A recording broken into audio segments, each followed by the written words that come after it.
Doctor মানিক সাহার নেতৃত্বাধীন triple engine সরকার ক্ষমতায় অধিষ্ঠিত হওয়ার পর হতেই শুধুমাত্র মাসুল বৃদ্ধি করে চলেছে। বিভিন্ন ক্ষেত্রে একের পর এক মাসুল বৃদ্ধি করে জনগণের উপর স্টিম রোলার চালাচ্ছে বলে অভিযোগ তুলেছে বিরোধী রাজনৈতিক দলগুলি যে অভিযোগ করে আসছিল সেই অভিযোগের সারবত্তা ইতিমধ্যেই প্রমাণিত হয়েছে। বিশেষত কংগ্রেস দলের বিধায়ক সুদীপ রায় বর্মন প্রতিনিয়তই রাজ্যের ট্রিপল ইঞ্জিন সরকারের বিরুদ্ধে ব্যর্থতার অভিযোগ তুলতেন এবং জনস্বার্থ বিরোধী নীতির তীব্র সমালোচনা করতেন, কিন্তু সেই সমালোচনার বাস্তব প্রতিফলন বর্তমানে পরিলক্ষিত হচ্ছে।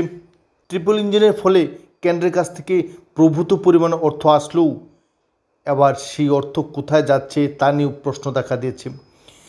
ট্রিপল ইঞ্জিন সরকার কেন্দ্রের কাছ থেকে কোটি কোটি টাকা পেলেও তাতেও এর যে উন্নয়ন সঠিকভাবে হচ্ছে না। তার জন্যই রাজ্যের ট্রিপল ইঞ্জিন সরকার তথা ডক্টর মানিক সাহার নেতৃত্বাধীন সরকার এর যে জনগণের উপর অনবরত প্রতিনিয়তই বিভিন্নভাবে বিভিন্ন নামে ট্যাক্সের জনগণের উপর করের বোঝা চাপাচ্ছেন। অস্বাভাবিক কর বৃদ্ধির ফলে এর যে দরিদ্র মানুষ, শ্রমিক, কৃষক, মেহনতি মানুষের প্রাণ ওষ্ঠাগত হওয়ার অবস্থা।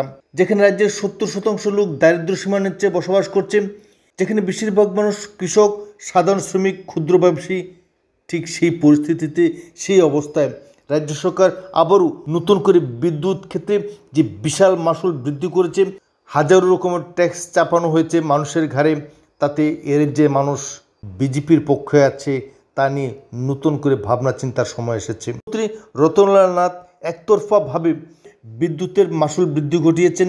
শুধু বিদ্যুৎ ক্ষেত্রে কর বৃদ্ধি ঘটেছে তা নয়, পাইপলাইন গ্যাসের ক্ষেত্রেও অস্বাভাবিক পরিবর্তন এসেছে এবং এই পরিবর্তন মানুষের মুখে হাসি ফোটানোর জন্য নয়, বরং মানুষের চোখে জল ঝরার মতো এক নব্য কৌশল।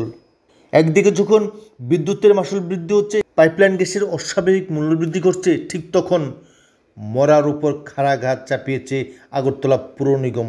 সেখানেও চলছে কর বৃদ্ধির প্রতিযোগিতা।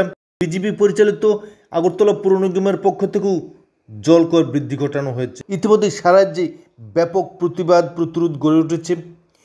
ট্রিপল ইঞ্জিন সরকার যে হারে মাসুল বৃদ্ধি ঘটিয়েছে তার মাসুল দিতে হবে আসন্ন ডিসি ভোটে, আসন্ন পুর নিগম ভোটে এবং 2028 বিধানসভা নির্বাচনে।